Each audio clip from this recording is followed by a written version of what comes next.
très passionné par les droits des femmes.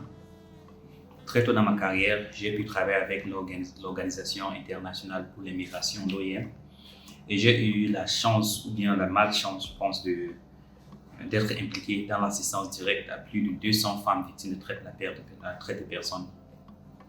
Cela m'a vraiment ouvert les yeux à l'exploitation systémique des femmes et le cycle vicieux qui entame cela.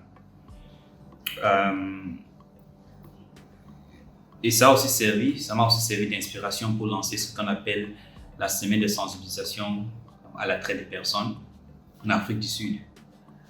Ce fut nommé par le State Department, le US State Department, comme une meilleure pratique globale contre la traite des personnes. Et jusqu'à aujourd'hui, chaque année, cette semaine est commémorée par le gouvernement de l'Afrique du Sud. L'autre domaine de mon intérêt, c'est le développement de la culture. Avant, je consacrais beaucoup de temps dans les causes contre la pauvreté et l'injustice sociale.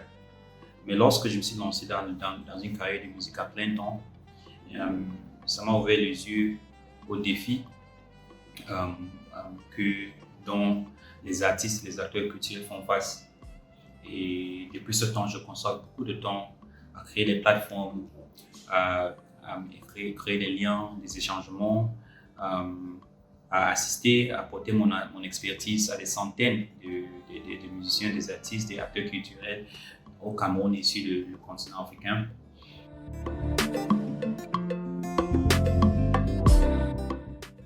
Je pense que les artistes sont par nature les architectes de la cohésion sociale et de la paix. Leur art, c'est déjà une plateforme à partir de laquelle on peut construire par un encadrement approprié, avec un bon message, avec un engagement personnel, soutenu par un mode de vie, pas seulement par leurs paroles. Ils peuvent devenir une machine, une véritable machine pour créer la paix. Mais ce n'est pas un processus aléatoire. Je pense qu'il faut aussi un mentorat, un coaching, des stratégies avec l'accompagnement des experts et des parties prenantes, des partenaires de développement comme l'UNESCO pour les guider dans ce processus. Parce qu'en effet, ils ont des gros plateformes, pas seulement dans leur art, mais les plateformes de fans et de following qu'ils ont, qui peuvent être utilisées de deux manières. D'abord, en éduquant cette mode de vie, ces paroles dans leur art, mais aussi en appelant à leurs fans, leurs followers de suivre l'exemple de la paix et de la cohésion sociale.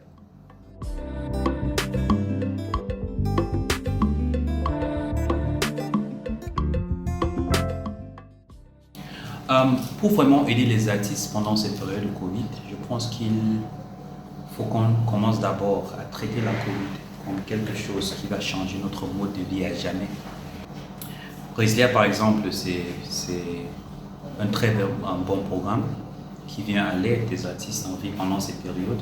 Et je pense que c'est peut-être la seule intervention qui a été mise à la disposition des artistes au Cameroun que je connais pendant cette période. Mais je pense qu'il faut aussi regarder à la long terme, parce que c'est sûr que l'ère de post-Covid, le monde va changer et les artistes vont devoir travailler beaucoup plus dans un monde professionnel virtuel.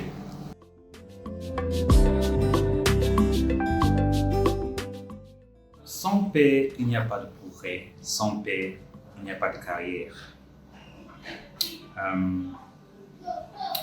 Nous avons tous la responsabilité de prêcher la paix à travers nos paroles, dans notre mode de vie, dans les réseaux sociaux, dans tout ce que nous faisons. C'est important. Mais il faut aussi savoir que la paix, c'est une voie à double sens.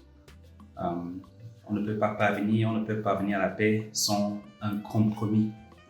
Et c'est cette chose qu'on donne qui nous revient plusieurs fois à travers le progrès et le développement que la paix engendre.